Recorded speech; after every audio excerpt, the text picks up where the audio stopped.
Away in the distance over there is my destination for the day, Cross Fell. It's been miles and miles of remote driving to even get to this point. I've gone through winding icy roads over County Durham, Northumberland and now Cumbria. And I can see that the mountain is wearing its tablecloth of cloud, unique to the area, formed by the notorious Helm Wind. So, you can't ignore Cross Fell as one of the highest areas of land in England. In fact, the highest continuous area above 800 metres in all of England, surpassing anything of that in the Lake District. And it's so remote. So here's 10 things about Cross Fell that'll hopefully persuade you to visit. Time's getting on, I better get over there.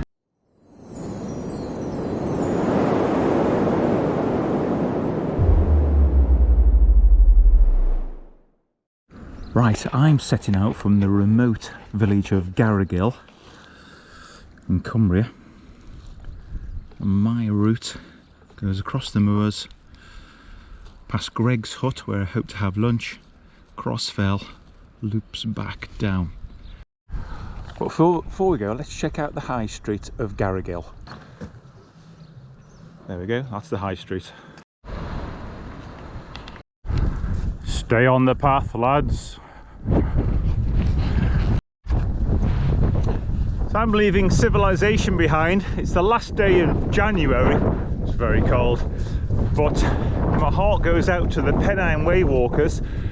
If they're doing this in 16 days, they face Duns Fell and Cross Fell in a 20-mile section. I'm heading south, but if you're heading north on the Pennine Way, that's the section going from Dufton to Alston. But for 15 miles, the only civilization is the little village of Garrigill down there, which I've just left.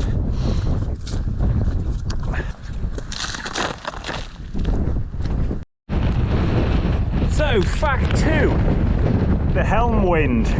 It's really common in late winter or the spring. And when it blows, a heavy blanket of cloud sits over the top of Cross Fell that you can see there, and you can see to the right hand side there just a wee shape of where the cloud's getting compressed by the prevailing winds, and it banks over the big landmass and cools as it ascends and forms this tablecloth of cloud. In fact, it shares similar characteristics with Table Mountain in South Africa, and that's called the tablecloth. Fact 3, the whole area is littered with lead mine workings. This will be flooded remains of an old open cast mine, I would think. The principal lead vein was discovered in 1805 by Mr. John Little, who was on his return from Appleby Fair.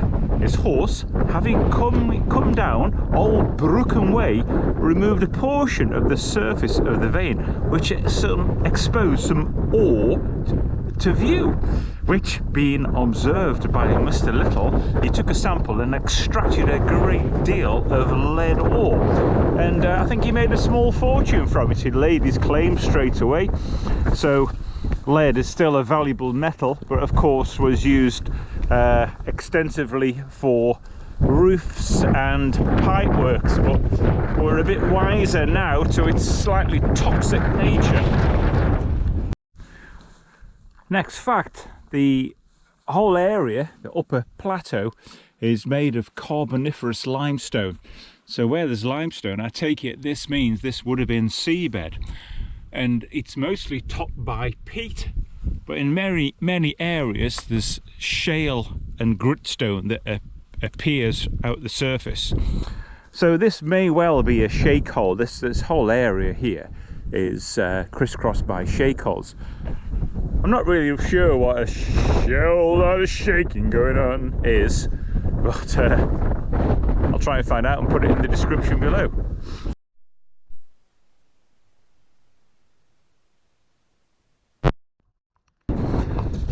It's not the most fascinating walking. I think it's starts to climb up a little bit now, get a little bit more bumpy underfoot, a bit more rugged. It's cold mine. Down here it's 1 degree and the wind chill's -8. So we're looking forward to our next destination, which is Greg's hut, which is over yon hill. Here's a capped shaft. Pity the poor lads and lasses that work down there being lowered down in a basket to do your day's work. Wow, harsh. Progress has slowed a bit because large sections are all sheet ice. So I've got micro spikes, but I'm reluctant to put them on really. Just have to go careful. Scenery's good.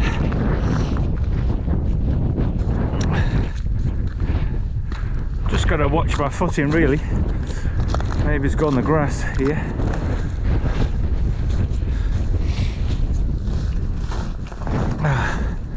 That brings me to the next fact. Don't underestimate Cross Fell. I've got everything with me, including mental attitude, that's included in my video, how to avoid calling mountain rescue. So, might be benign in the valley, but things can change and unexpected things can happen. I thought it'd be icy, but this is going on for kind of like miles of difficult walking. Whew.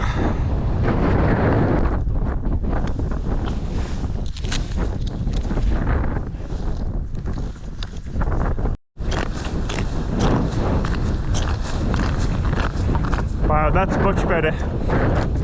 I was going to push on until I got to Greg's hut, which is just another kilometre, but it's not worth the risk, is it, of falling over, because there's nobody here. Not even sure if I've got mobile phone reception. Better to be safe. Stop for a couple of minutes, put those on.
West to the Skiddaw range here, and you can see up to the Solway Firth and just there into Scotland.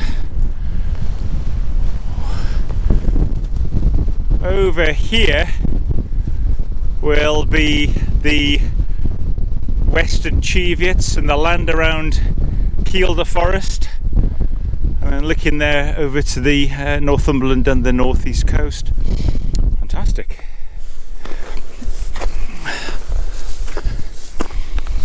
So that brings me into the next fact. It's one of the most remote areas of hill and moorland in the UK. It's much further from any road than any of the Lake District fells.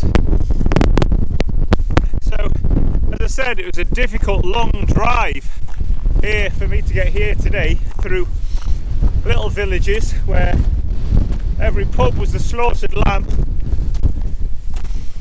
and I've not seen a soul all day.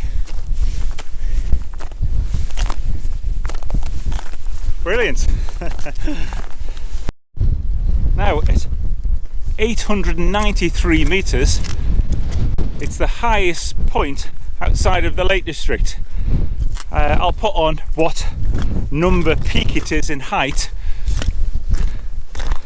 but this makes up the highest continuous plateau or area of land above 800 metres in England, with Little Dunfell and Great Dunfell.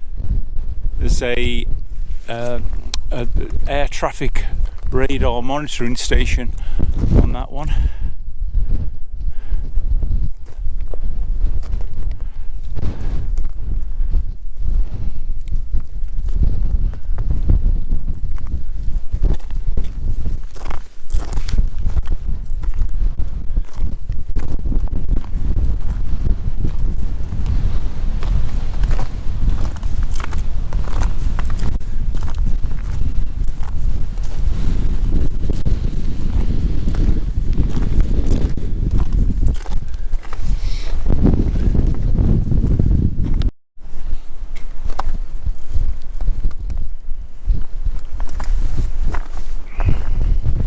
Next important fact is the weather here. So it's half a degree centigrade here now, but with the old wind chill there,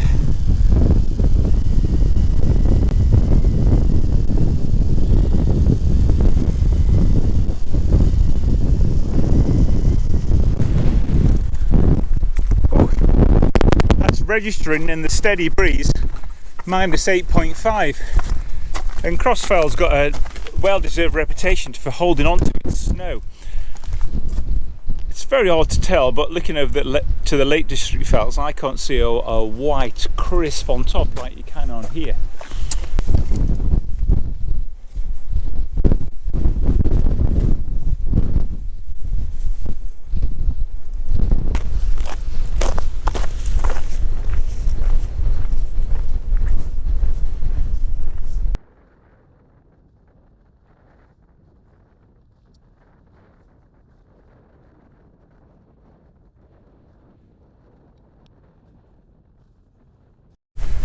Well, I'm glad to get off the ice and snow at the top. It's quite hard going. I did a big circuit as well around the plateau, and it was unpathed terrain. Pretty good. So I hope you've enjoyed this little tour of Crossfell, and I hope this is giving you reasons to go and visit yourself. I've just thought it's been a wonderful place. It's just like a journey somewhere else, man. So I'm on 16 kilometers now. I've got about another 7.5 to 8 kilometers to go, but it's easy going along this track. It'll be going dark soon, but that's not a problem. So yeah, get yourself along to Crossfell and enjoy the big open spaces.